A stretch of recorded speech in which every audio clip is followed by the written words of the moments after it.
অনেক জীবন পরেই আসলে এগুলো খাবার খাওয়া হলো। আসলে দিন চলে যায় কিন্তু মানুষও চলে যায়। সেই স্মৃতিগুলো ঠিকই মনে রয়ে যায়।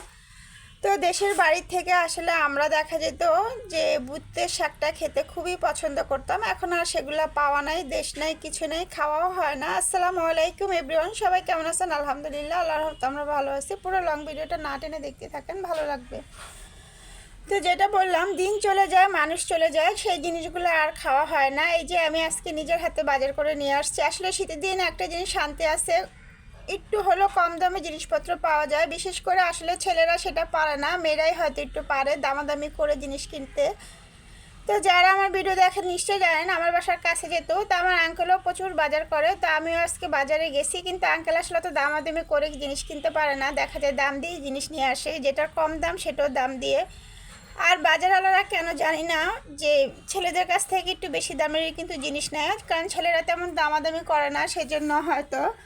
আর মেয়ে মানুষ মানে হচ্ছে একটু দামাদামি করা। তো আজকে এখানে দেখেন কতগুলো সবজি নিয়ে আসছি, আলহামদুলিল্লাহ সব টাটকা টাটকা একদম ফ্রেশ, কিন্তু অনেক সস্তায় পাইছি জিনিসগুলা। তো একটা কথা আছে না, সস্তায় বস্তা ভরে নিয়ে আসছি, এমনটাও আসলে না। আমাদের বাসায় মানুষের তো বেশি না, আমাদের দেখা যাবে এগুলো এক সপ্তাহ চলে যাবে। আর শীতের দিনে আরও একটা জিনিস শান্তি, সেটা হচ্ছে ফ্রিজে রাখতে হয় না। ফ্রিজে না রেখে সবজিগুলো কিন্তু ভালো থাকে, 2-3 দিন খাওয়া যায়। ফ্রিজে সবজি রেখে খেলে সেই সবজির তরকারি তেমন একটা মজাও লাগে না। তো যেটা বলতেছিলাম যে দিন চলে যায়, মানুষ চলে যায়, জিনিস তো আর থাকে না। তো এটা হচ্ছে বুত্তুর শাক বলে, কোন এলাকায় কী বলে অবশ্যই কমেন্ট করে বলে যাবেন।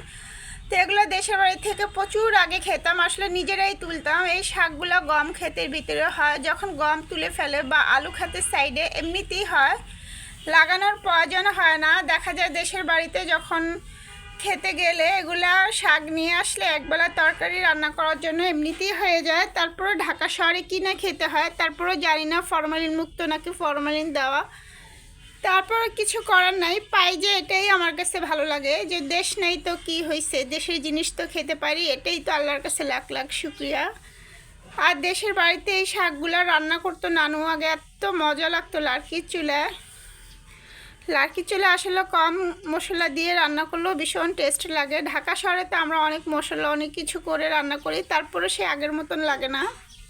আসলে আগের দিনের মানুষের হাতের রান্নাটাই অন্যরকম ছিল। তারপরও আলহামদুলিল্লাহ ভালোই লাগে খেতে, খারাপ যে অতটা লাগে তা না। আসলে লার্কি চুলা যে কোনো জিনিসেই কিন্তু আপনার অন্যরকম একটা স্বাদ। আর দেশের জিনিসে কোনো ফরমালিন থাকে না, কোনো কিছু থাকে না, এই জন্য। আর দেশের বাড়িতে তো দেখা যায় এরকম একটা তরকারি হলে আর কিছুই লাগে না। ঢাকা শহরে তো আমরা অনেক আইটেম করি, তারপরে দেখা যায় আমাদের ভাত খাওয়া হয় না। দেশের বাড়ির মানুষ এক তরকারি এত মজা লাগে লার্কি চুলা, যে এক তরকারি দিয়েই সবার ভাত খাওয়া হয়ে যায়। তো আজকে আমি শাক দিয়ে মাছটা রান্না করছি। আর শীতের দিনে দেখা যায় যে শাক দিয়ে মাছের তরকারি ঝোল ঝোল ভীষণ ভালো লাগে, দেখা যায় এক তরকারি দিয়েই কিন্তু খাওয়া হয়ে যায়, আসলেই খুব ভালো লাগে। গরমের দিনে দেখবেন এই ধরনের তরকারিগুলো কিন্তু খুব একটা বেশি ভালো লাগে না। তো শীত মানেই তো হচ্ছে সবজি, সাথে আমি আবার কিছু সবজি রান্না করলাম। শীতের দিনে একটা সবজি না হলে মনে হয় ভালোই লাগে না। সাথে আমি কাঁচা পাকা টমেটো সব টাইপের সবজি দিয়ে রান্না করব।